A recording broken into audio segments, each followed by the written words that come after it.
Tá gravando. Tá? Bom, Mãe Júnia, tá me ouvindo? Sim. Você pode orar. Paz para todos. Pai do Senhor, você pode orar apresentando essa aula para nós, por favor? Não, a gente pode ir lá para dentro. Ou eu posso ir lá para dentro e você vem com ele. Mãe Júnia? A Júnia deu uma travada aí, pessoal. Júnia, tá me ouvindo? Orar. A Natália. Oi, Faz a oração aí para a gente começar. faço.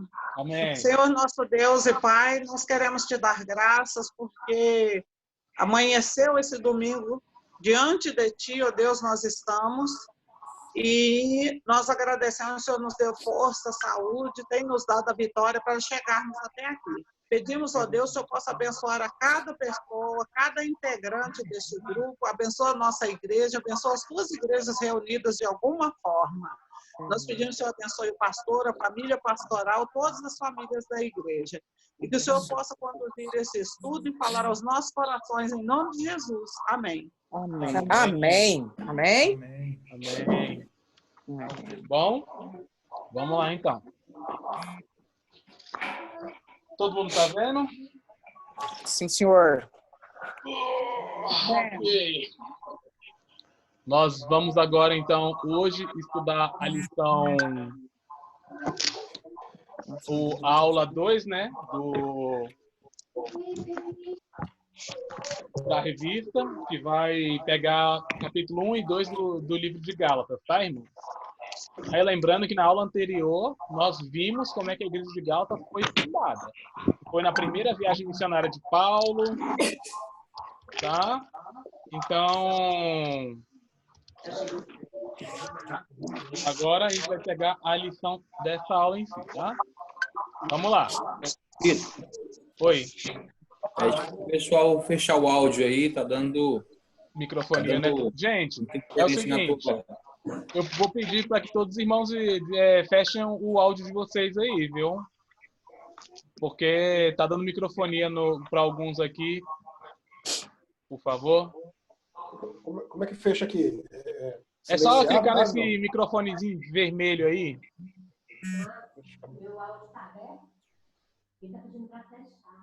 Qual microfone? Desliguei o seu já, mãe. Desliguei o do Davidson. Marinete. Os outros aqui. Beleza. Aí, Ana aí, ó. Ok. Vamos lá, então. Estejam com a Bíblia aberta no livro de Gálatas. Eu vou pedir para que o irmão Anderson leia o versículo 1 do capítulo 1, por favor.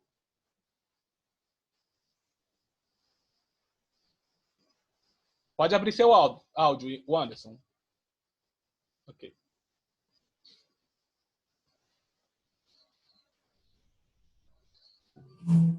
Bem, leia para mim. Me ouvem? Capítulo 1, versículo 1. Tá me ouvindo? Sim. Vamos lá. Gálatas 1:1.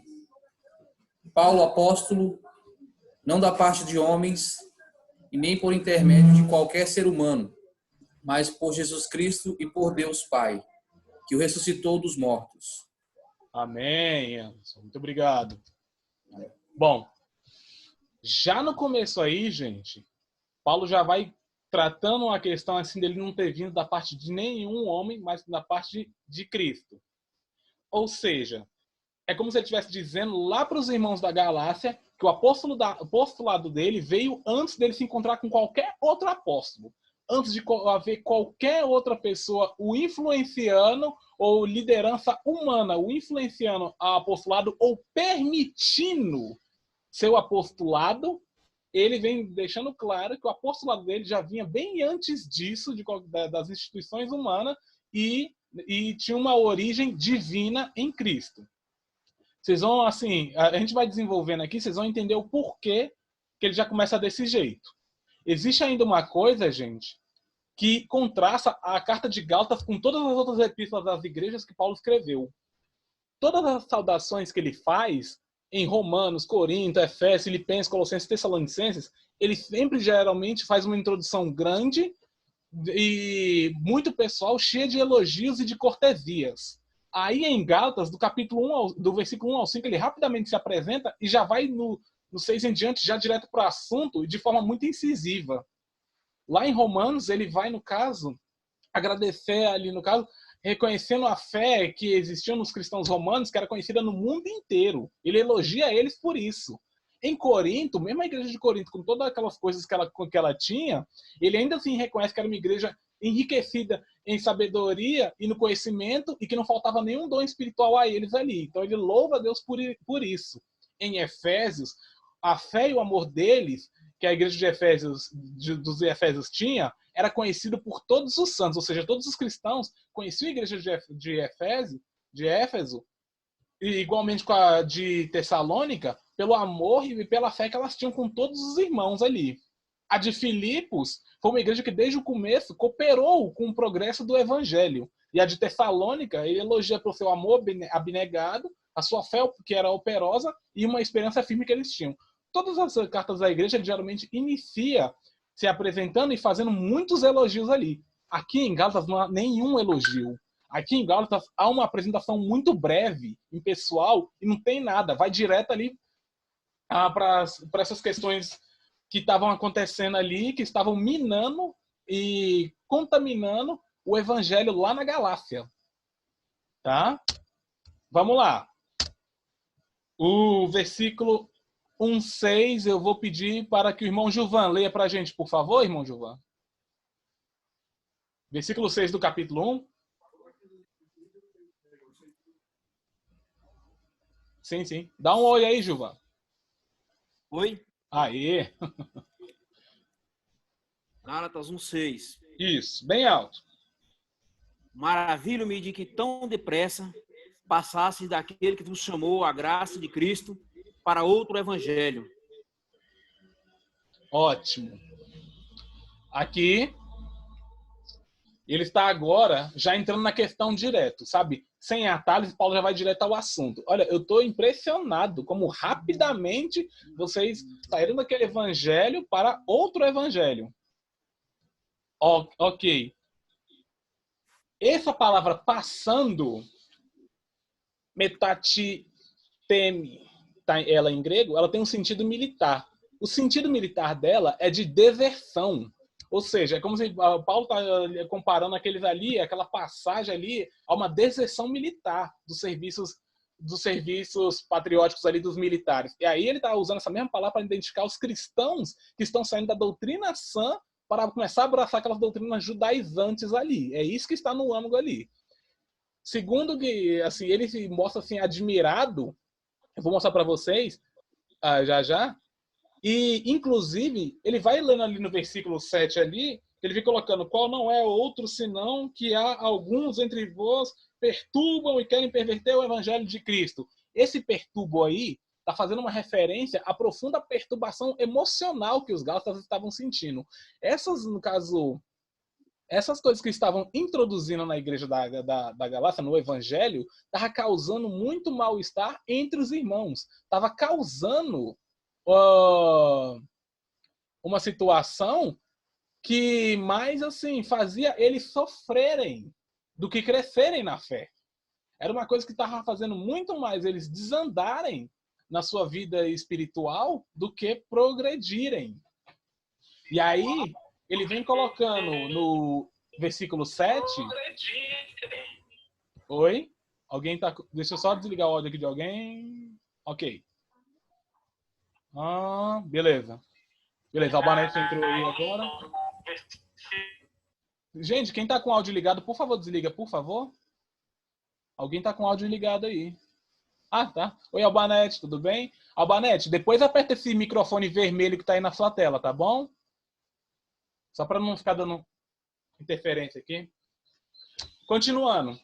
E aí ele já começa fazendo uma assertiva falando: ora, se qualquer outra pessoa, mas ainda que nós mesmo um anjo vindo do céu vos pregue evangelho que vai além do que temos pregado, seja anátema.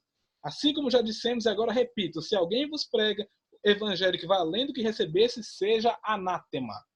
Ele começa fazendo uma situação hipotética. dizendo que se algum outro apóstolo, até mesmo um anjo, pregasse um evangelho diferente, fosse amaldiçoado. Strong vem dizendo que essa palavra anátema geralmente se tinha um sentido de o quê? De uma coisa que era consagrada, depois era colocada na parede de algum dos templos aos deuses ali e servia somente para aquilo. Isso, aquela consagração ali, no caso, ela tinha um sentido de quê? De ser destinada à mais terrível das tristezas e angústia. No sentido cristão, seria o mais profundo abismo, buraco lá do inferno. Era a ideia da maldição, dessa anátema aí. Esse era o sentido que eles compreendiam. Tamanha é, no caso, a injúria que o apóstolo Paulo está colocando aí, aqueles que deturpavam o evangelho. E desses aqui, podia até mesmo ser de origem celestial. Ele não descartava essa ideia aí. Essa mesmo se um anjo ali, ó, vocês vão ver lá em Corinto que ele vem falando que o próprio Satanás se disfarça em anjo de luz para enganar. A doutrina mórmon, por exemplo, se assegura que ela tem sua fundação ali com base em um anjo. E isso faz eles acharem que tem algum tipo de garantia de estarem certos. Só que aqui em próprio Gálatas está falando assim, que até que isso não é garantia.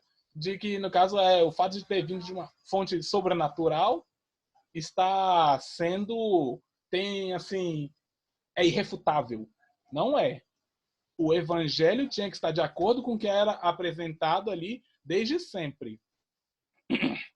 Pois bem, quando ele fala assim, me admira depressa, gente, vocês lembram da primeira viagem missionária, quando ele vem colocando lá, que ele saiu com Barnabé e com João Marcos? Essa viagem aconteceu por volta do ano 47, 48.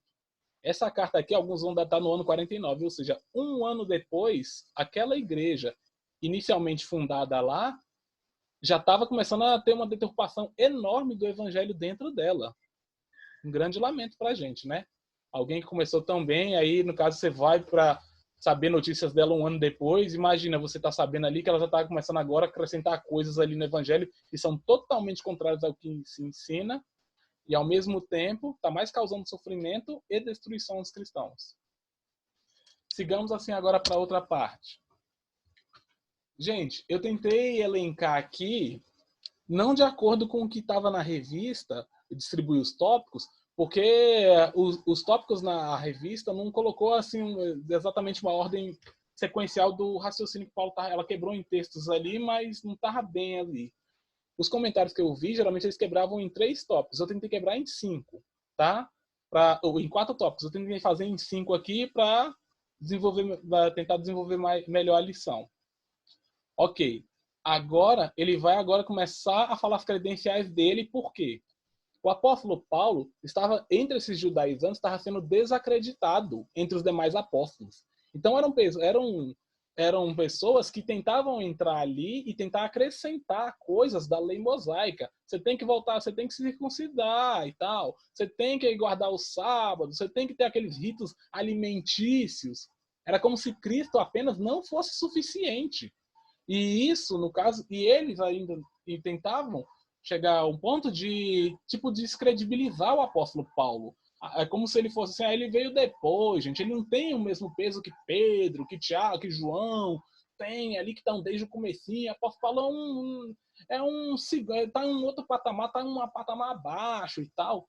Esse tipo de coisa estava fazendo eles quererem descredenciar o apóstolo Paulo. E agora ele começa a mostrar suas credenciais a fim de refutar isso que eles estão dizendo. Do 1:10 até o versículo 10 do outro capítulo. Deixa eu ver. Davidson, lê pra gente aí o versículo 11 e 12 do capítulo 1, por favor. Tá me ouvindo? Aham. Calma aí. Tá me ouvindo, né? Sim, fala bem alto, por favor. Fala mais alto. Gálatas 11. Tá ouvindo? Isso, Gálatas capítulo 1, versículo 11 e 12. Irmãos, quero que saiba que o evangelho por mim anunciado não é de origem humana. Não o recebi de pessoa alguma e nem foi ele ensinado. Ao contrário, eu recebi de Jesus Cristo por revelação. Amém, Davidson. Muito obrigado. Deu certo aí. Pois bem, Paulo agora vem falando aqui, no caso, a natureza do evangelho dele. Que, ou seja, não é que ele foi ensinado pelos apóstolos, não. A natureza não é que ele teve um ensino ali que depois teve que ser corrigido, que era alguma dos pressupostos que judaizantes provavelmente estavam dizendo, que Paulo teve que aprender, depois teve que passar por correção, nada disso. Ele vem deixando claro que o evangelho que ele estava pregando tinha origem divina. Era, no caso, foi revelado por Cristo. E aí, ele vem contrastando aqui a questão ali, essas credenciais ali, do 11, ele vai começando a se apresentar. Tá falando sobre o histórico judeu dele, como ele era avantajado em relação a vários outros judeus, como ele tinha uma vida firme. Então, mesmo entre o judaísmo, ele se destacava, sabe? Então, assim, mesmo que os judaizantes queriam colocar ele em uma certa categoria, nem se eles voltassem ao sistema judaico, eles iam conseguir desmerecer Paulo. Só que aí ele vem colocando lá no versículo 15: quando, porém, é o que me separou antes de nascer e me chamou pela sua graça, aprove. Quando ele está falando dessa questão do antes de nascer, ele já começa a dar um soco no sistema judaizante que fazia referência à meritocracia e aos esforços pessoais. Agora, Paulo está falando assim, mas a eleição ali, no caso, o meu chamado, foi antes de eu nascer. Ou seja, independente do meu esforço próprio ou do meu mérito, sabe? Deus assim o fez ali. Mas mesmo assim, durante a minha vida, eu já me destaquei entre vocês. Só que eu sei que não foi isso que fez Deus ter me separado ali para o evangelho e depois para o apostolado. Não tem nada a ver com esses meus esforços aí. Que, inclusive, diga-se passado, eram maiores do que muitos desses judaizantes aí. Como se ele estivesse dizendo desse jeito. Beleza. Aí ele vai seguir, continuando falando, e tal, como ele vem receber o evangelho de Cristo. E aí no 18 ele faz um comentário interessante. Decorridos 3 anos, ou seja, depois que ele se converteu, ali foi para algumas regiões da Arábia, e depois ele voltou para Damasco. Vocês lembram que lá no caminho de Damasco, Cristo se apresenta a ele e tal, e aí nesse tempo aí ele vem aprendendo com Cristo, depois ele vai para Damasco. 3 anos então, subir a Jerusalém. Vocês lembram que lá no começo, Paulo começa a evangelizar lá em Antioquia da Síria, entendeu?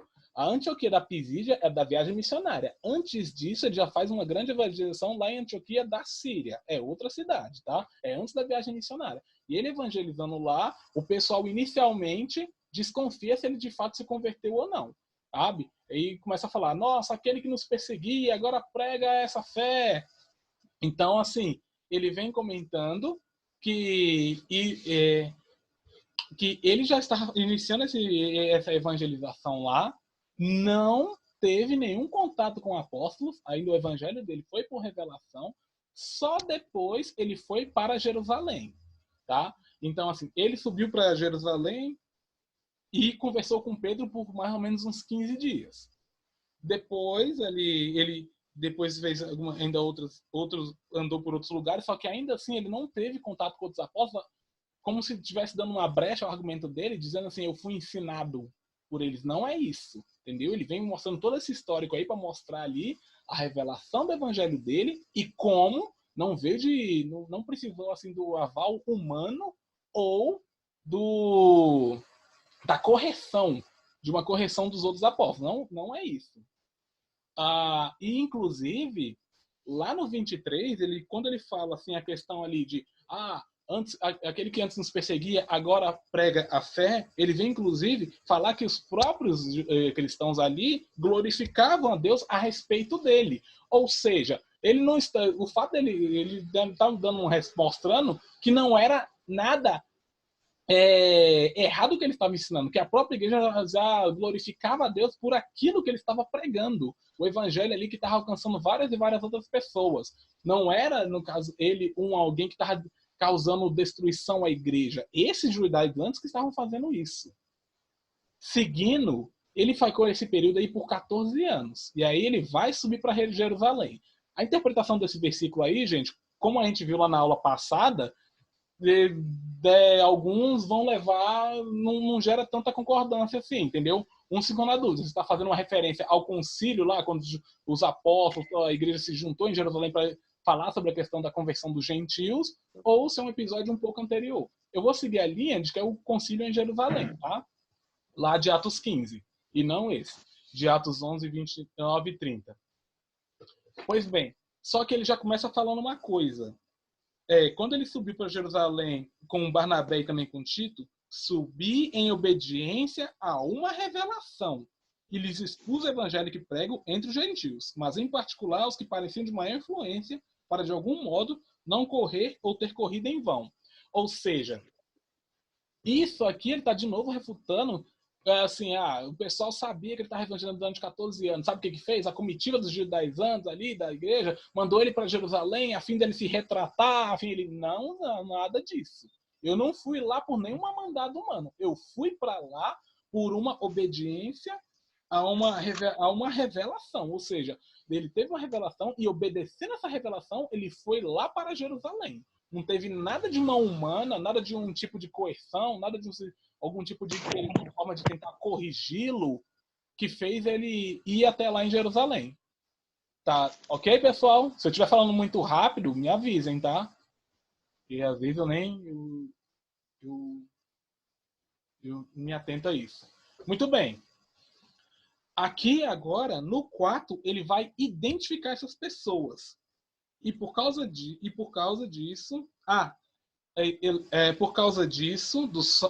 por causa dos falsos irmãos que se intrometeram com o fim de espreitar a nossa liberdade que temos em Cristo Jesus e reduzir-nos à escravidão.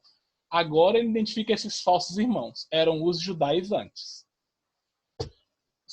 Uma opinião pessoal que eu tenho em relação dos judaizantes, gente, é que eram, assim, a meu ver, apesar de poder até ter pessoas ali sinceras e com dúvidas em relação, assim, à fé, mas eu ainda acho que eram pessoas que, acima de tudo, eram em cima do muro.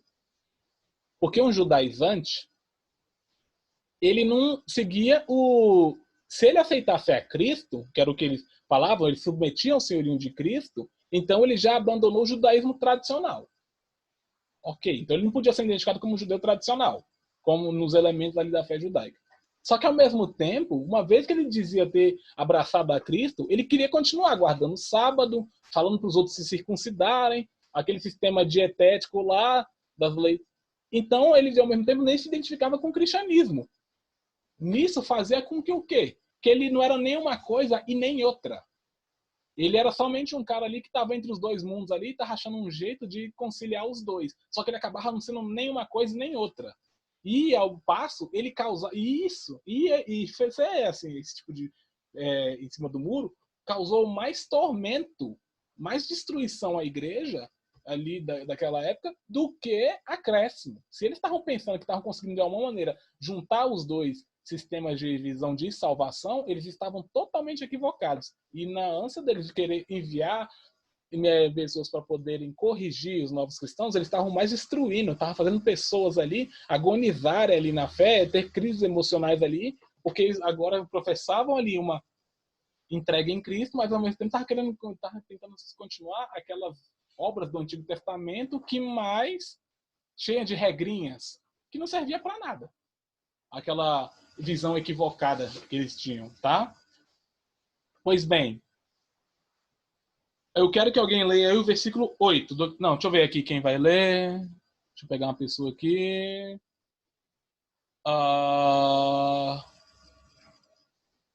Mãe, então leia aí para nós aí o versículo 8 do capítulo 2, por favor. Mãe? Eu já liguei seu áudio, mãe. Pode ler. Não, mãe, não. Aí, pode ir agora. Pois aquele que operou eficazmente em Pedro para o apostolado da circuncisão, também operou eficazmente em mim para com os gentios. Amém. Aqui ele vem comentando que quando ele foi para esse concílio em Jerusalém, ele apresentou o evangelho dele aos apóstolos, à liderança da igreja, e, inclusive, o pessoal não percebeu ali que o que ele pregava era a mesma coisa que eles pregavam. Só que agora o público era diferente. Quando ele fala assim, apóstolo Pedro para apóstolo da circuncisão, está fazendo uma referência, no caso a Pedro, que ele tinha uma missão mais entre os judeus mesmos, aqueles ali que ainda estavam na antiga dispensação, que ainda tinha mais uma ênfase ali nos costumes judaicos, ali na lei mosaica. E ele, quando fala, operou eficazmente em mim para incircuncisão, é uma questão, a referência do apóstolo Paulo, como o evangelho dele era mais centrado nos gentios. Apesar de que vocês vão ver nas viagens missionárias de Paulo, que ele não esquecia dos judeus, não. Ele sempre começava indo por uma sinagoga primeiro, ou por aquelas mulheres lá, como a gente vai ver na segunda viagem, que ele vai lá, no caso, vendo as mulheres em oração que saíam aos sábados, a Lídia e tal. Você vai vendo ali que ele geralmente começava ali entre o público judeu, mas uma vez que ele era rejeitado, ele depois ia para os gentios. Só que ele ir para os gentios independia dele ser rejeitado ou não pelos judeus. Mas ele gostava de anunciar o evangelho para os judeus também, que estavam em um ambiente, em terras gentílicas, e também anunciava para os gentios. E os apóstolos viram que o jeito que Deus estava operando era tão eficaz quanto o deles. Então não tinha nada de errado no evangelho, ou nada de incompleto no evangelho apresentado pelo apóstolo Paulo, que os judaizantes alegavam tanto. Que, inclusive, ele vem comentando ali que quando ele foi nesse concílio de Jerusalém falar com os apóstolos, ali na liderança da igreja ali, a única coisa que eles pediram para ele é que ele se lembrasse dos pobres. Ele, quando ele foi, inclusive, nesse episódio, eu até falei isso na aula anterior, Tito estava com ele, e Tito mesmo não foi constrangido a se circuncidar. Timóteo, como a gente viu lá na segunda viagem, ele se circuncidou por questão cultural, não por questão teológica. Ou seja, Tito, se era válido aquele evangelho da circuncisão que alguns judaizantes estavam querendo colocar, por que Tito não foi circuncidado, então, quando foi com o apóstolo Paulo lá para o concílio de Jerusalém, onde todos os demais estavam? Ele está, então, refutando tudo aquilo ali. Tito estava comigo. Tito era gentil. Quando a gente chegou lá, ninguém ficou constrangendo ele a ser circunciso, não. Por que esses caras estão dando ênfase nisso se os próprios apóstolos, quando estavam lá perto e vendo Tito, não fizeram isso? Sabe? Ele estava, no caso, então, desbancando aqueles judaizantes que estavam ali mais atormentando a fé. E aí ele vem, aí quando ele coloca ali para ser lembrado dos pobres que se esforçou por fazer, vocês estão me ouvindo, gente? Irmão, vocês estão me ouvindo? Dá um ok aí com a mão aí para me ver. Estão me ouvindo? Ok. Beleza. Ok. Então, quando ele fala essa questão aí de ser lembrado dos pobres, gente, é que quando lá no Pentecostes desceu, os discípulos, boa parte dos peregrinos ficaram lá por Jerusalém mesmo. Ou seja, essas pessoas que chegaram lá, às vezes não conseguiram, assim, no caso, não tinham, às vezes, condições por longo prazo a se manter. Logo fez com que a igreja começasse a se mobilizar para, de alguma forma, de sustentar aqueles irmãos. Vocês vão ver lá na carta de Timóteo, lá, Paulo dando a recomendação para inscrever as viúvas, assim, desprovidas mesmo de recursos e de filhos ali na lista diária, que era o quê? Que era a distribuição ali, no caso, de um mantimento que o pessoal fazia. Paulo, às vezes, em suas viagens, também trazia algum desses mantimentos entre os gentios para dar a esses cristãos ali mais pobres em Jerusalém, a fim de ajudá-los. Ou seja, não se esquecer dos pobres ali. Quando você for nas suas viagens, Paulo, tenta trazer alguma oferta também para ajudar nós aqui na situação difícil que está em Jerusalém aos nossos irmãos. Ok? Gente, o Zoom me avisou aqui que está acabando a reunião. Nós temos 3 minutos. Então, antes da gente ir para o próximo tópico, eu vou fechar essa reunião aqui e vou mandar um novo link lá no grupo da igreja. Tudo bem? Rapidinho, gente. Acho que entrou mais 2 pessoas aí. Eu só queria ver quem era. Antônio. Antônio, dá um alô aí para nós, por favor. Olá, bom dia, pessoal. Tudo bem? Tudo ótimo. Antônio. Eu sou filho da Albanete. Estou fazendo um teste porque ela está tentando entrar e não está conseguindo entrar. Bênção. Seja bem-vindo, viu, Antônio? Pode ficar conosco aí. Eu só vou agora fechar porque a reunião aqui vai acabar agora. Mas eu vou mandar o link de novo no grupo da igreja, tá bom? E aí, entra e a gente vai continuar a aula, ok? Obrigado. Até mais. Por nada. Ok? Rapidinho, pessoal.